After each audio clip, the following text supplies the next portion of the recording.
तो talent met की video के साथ वहीं से होती है जहाँ से पिछला वीडियो खत्म हुआ था। रोज इंपीरियल फर्स्ट प्रिंस को देखते हुए कहती है ये तो काफी ज्यादा हैंडसम है और बाकी प्रिंस से काफी ज्यादा स्मार्ट लगता है। फर्स्ट प्रिंस हैंडसम के साथ साथ काइंड भी था और वो काफी ज्यादा फेमस भी था यहाँ के लोगों के लिए। वो पहली महारानी का सबसे बड़ा बेटा था और जो थर्ड प्रिंस यानी जो एस है वो भी फर्स्ट क्राउन प्रिंस का भाई है। उसका सुंदर स्वभाव और अच्छे चाल चरित्र के कारण लोगों को ऐसा लगता है कि ये प्रिंस काफी ज्यादा योग्य है, जबकि उसकी ऐसे सॉफ्ट चाल चरित्र को देखकर लोगों को सोचने पर मजबूर कर देती है कि वो कैलिकस की तुलना में सिंहासन के लिए अधिक उपयुक्त है। यही कारण है कि भीड़ में काफी ज्यादा लोग उसे पसंद करते हैं। लेकिन ये बात तो बहुत ज्यादा स्पष्ट है कि इसके मन में कुछ तो कांड चल रहा होगा, कुछ खतरनाक जो किसी को दिखाई नहीं दे रहा होगा, क्योंकि ये भी कैलिकस द्वारा लास्ट में मारा गया था। अब रोज उसकी ओर देख ही रही थी, तब वो रोज की तरफ देख के स्माइल करता है। रोज कहती है लेकिन अचानक से मुझे देख के स्माइल क्यों कर रहा है, आखिरकार क्यों?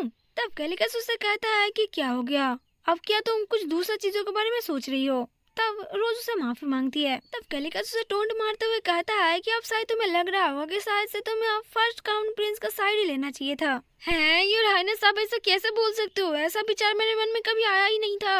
जबकि वो मन में सोचती है कि बिल्कुल भी नहीं, मैं ऐसा सोच भी कैसे सकती हूँ, जबकि मुझे पता है कि तुम लास्ट में जाके यहाँ के राजा बन जाओगे। ये मेरे लिए बिल्कुल स्पष्ट है कि मैं तुम्हारे साइड लेके कोई भी भूल नहीं किया है। तब कैलिकस अपना मुंह घुमाते हुए उसे कहता है कि ठीक है, फिर मैं फ्यूचर में भी आशा करूंगा कि तुम ऐसे अपने विचार को ऊपर काम करते रहो और एंटरटेनमेंट होती रहो, लेकिन दूसरे पक्ष में कभी भी ऐसा मत करना, क्योंकि अगर तुमने मुझे धोखा दिया तो मैं बिना किसी झिझक के 1 सेकंड के अंदर तुम्हारे गर्दन तुम्हारे धड़ से अलग कर दूंगा। अब रोज इसकी बातें सुनकर काफी ज्यादा हैरान लग रही थी। वो कहती है कि इससे पहले मैंने ऐसा कभी भी महसूस नहीं किया।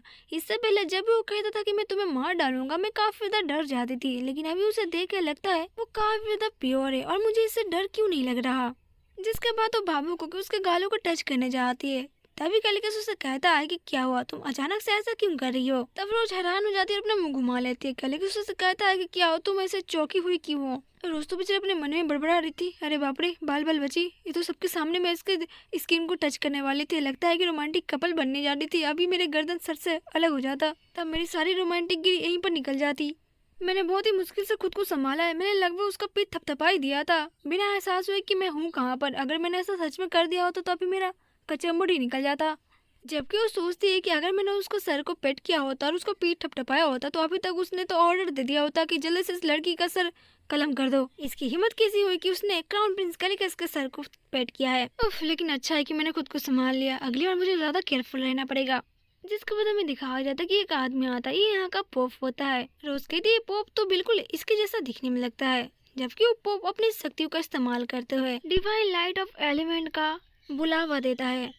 वो अपनी डिवाइन पावर से यहाँ की रोशनियों का स्थापना करते हुए बुलाता है और कहता है कि हम एक सुंदर सी जगह पर रहते हैं जहाँ पर सर्व जगह पर शक्ति और प्रदर्शनी बेहतर होता है और हम इस सुंदर दुनिया में रहते हैं, इसलिए हमें इससे रक्षा करनी चाहिए। लेकिन अभी भी दुष्ट शक्तियाँ काफी ज्यादा है और हमारी दुनिया को खत्म करने के लिए लालसा रखती है और अपनी लालच के कारण ये हमारी दुनिया को खत्म करने का ताकत रखती है।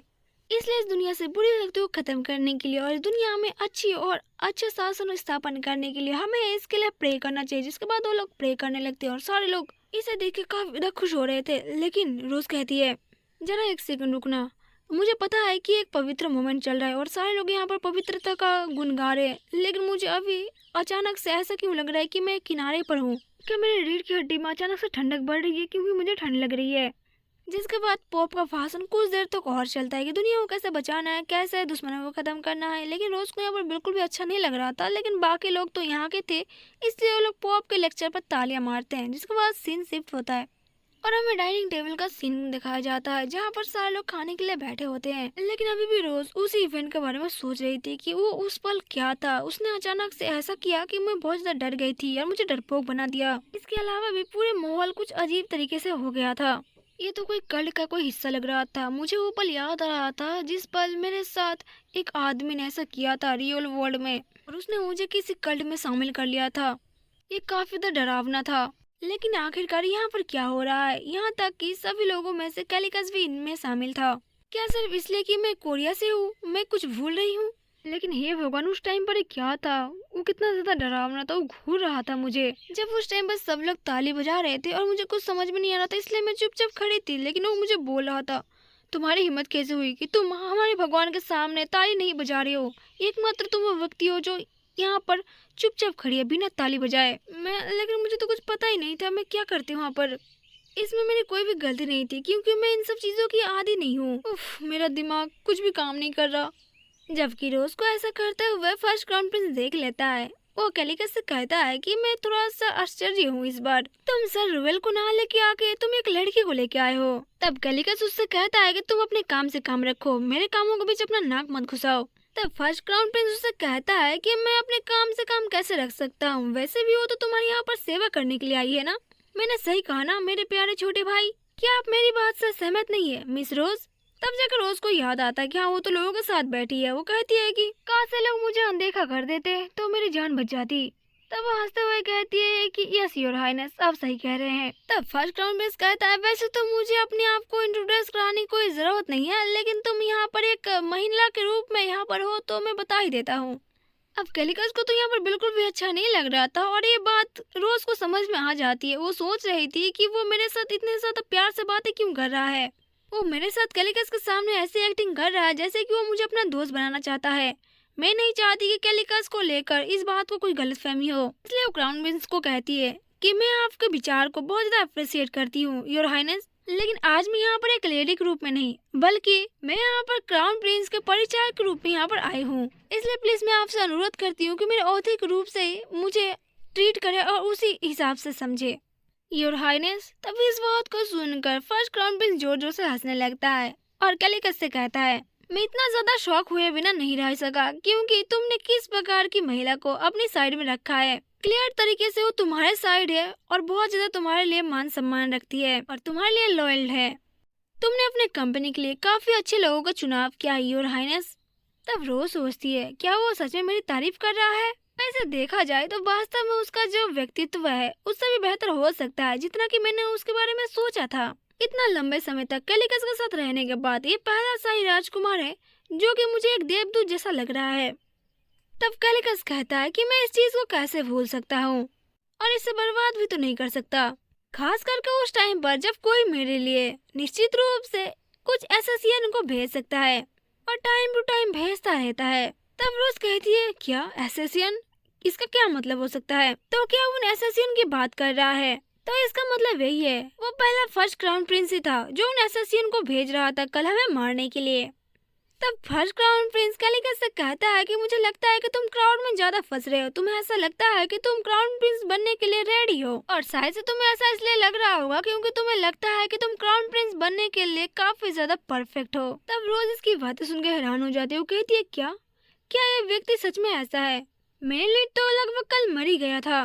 क्या गधेड़ू आदमी है इंसान। मैंने उसके पीछे अच्छे और व्यक्तित्व के बारे में जो भी कुछ कहा था अच्छा भला मैं सब कुछ समेट के वापस लेती हूँ। कहा सो चलता फिरता और अचानक से उसकी नाक टूट जाती, कमीना कहीं का।